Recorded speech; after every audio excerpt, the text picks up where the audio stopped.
I'm Dave Wakefield, and today we're looking at the question of how can you be certain of something that happened 2,000 years ago? Because certainty, it's important. The higher the stakes, the more important it is to be sure. At the beginning of the pandemic, some investors saw the writing on the wall. They thought, this isn't going away. We're going to invest in Zoom. So they invested in Zoom, hundreds of thousands of pounds, and the value, it shot up. It shot up 1,800%. There was only one problem. They hadn't invested in the teleconferencing platform, but in a Chinese mobile manufacturer that had the same name. They invested hundreds of thousands of pounds in the wrong thing. Now, that's embarrassing.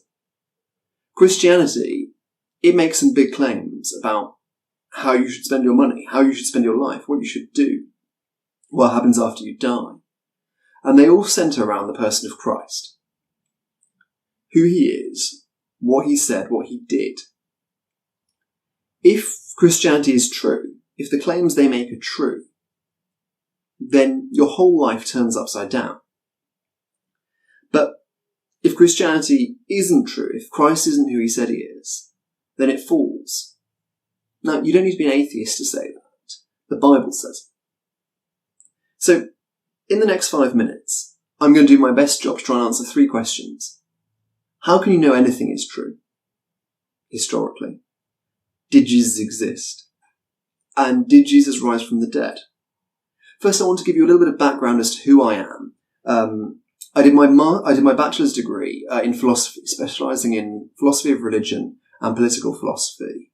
So looking at the history of political and religious thought and how that's developed over the centuries. I then worked as an economic consultant looking at labour market data and trends. And then finally, I did my master's in systematic theology at King's College London. And I specialised again in the development of early Christian thought in the first few hundred years after Jesus lived. So, question number 1. How do you know anything has happened historically? History is full of facts. They're either true or they're false. But they can't be both. I can say I got married in 2014, or I can say I got married in 2016. But they can't both be true to the same woman. Now, how would you find out which one's true? If you didn't know and you couldn't ask me. Well, you could ask other people that were at the wedding. You could ask my wife when our anniversary is. You could ask my guests, my best man. You could look at the official documents, the documentary evidence. Hopefully they'd all say the same thing. But imagine all the documents were destroyed and everyone, including me, have forgotten when I got married. Now, the hope is not lost, because what we can do still is we can look at the evidence either side of an event and see how it fits together. You could look, for example, at when my engagement party was. You could look for when my 5-year anniversary is. Were there any cards? Were there any documents? Did anyone come to a party? You could look to see if my wife had changed her name and when she did that. There's lots of other bits of evidence that can fill into an event, even if the key piece of evidence is missing. So that's a 1-minute summary of the historical method, and all my professors would be sad right now at the amount I missed out. Question number 2, did Jesus exist? Every now and then you get someone that says, well, Jesus never existed, he's just a mythical figure like Santa Claus. And that might seem convincing at first, but if you do think that, there's something you should know, and that's that very, very few academics, historians, even atheists believe that. The vast majority of academics, the vast majority of historians, they all would say that Jesus really existed as a man, as a human being. Now, there's a variety of different types of evidence. We can just consider 2 types, broadly into 2 categories, Christian and non-Christian. So the Christian evidence is overwhelming if you're a Christian. The Bible itself contains 4 different biographies that give all sorts of facts as to who this Jesus person was. They describe his family tree. They describe a man who makes friends, who cries, who eats and drinks. They tell you where he grew up, where he died, where he was buried. These are documents that were written within living memory of the person they claim to mention. If this information was made up, if they were just faking it. People could challenge it. But what's more compelling than that is how they present Jesus. If you were going to make up a mythical figure who's going to be the founder of your religion, you wouldn't invent someone who was born and grew up in the geographical equivalent of Staines. You wouldn't have his parents be questioned by those who know him best. You wouldn't have him riding around on the equivalent of a Skoda. You wouldn't have him dying the death of a common criminal, something shameful in that time. It doesn't make sense for Jesus to have been made up by Christians. But even supposing that all the Christian sources are unreliable, what about the other secular sources around at the time?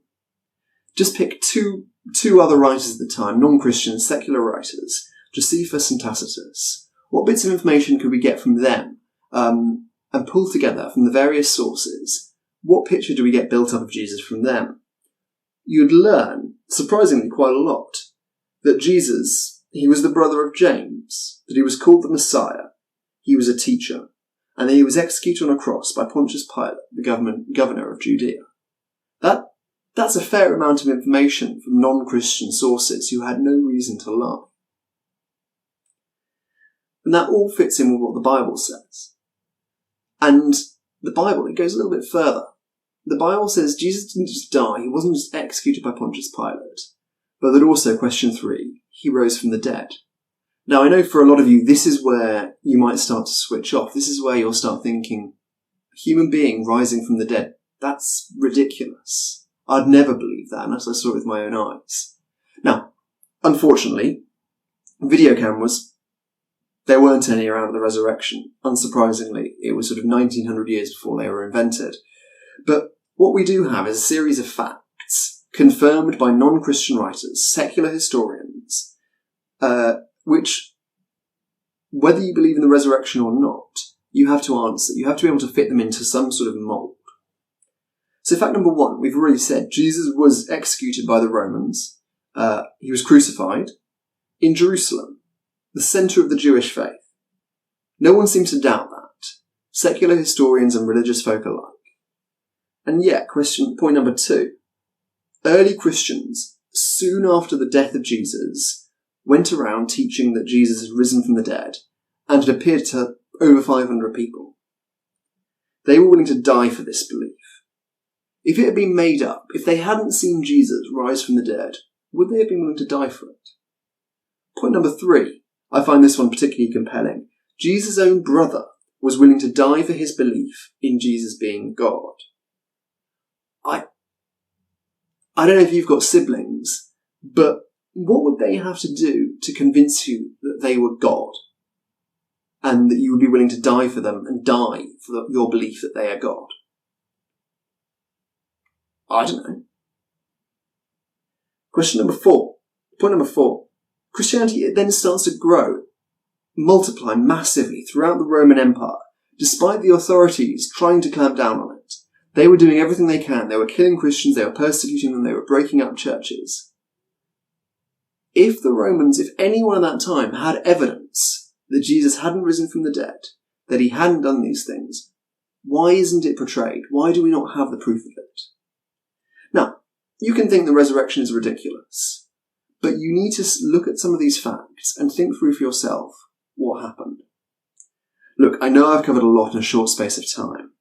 If you've got questions, it'd be great if you could join us for a Q&A on Friday the 16th of June at midday, or get in touch with Imperial College CU.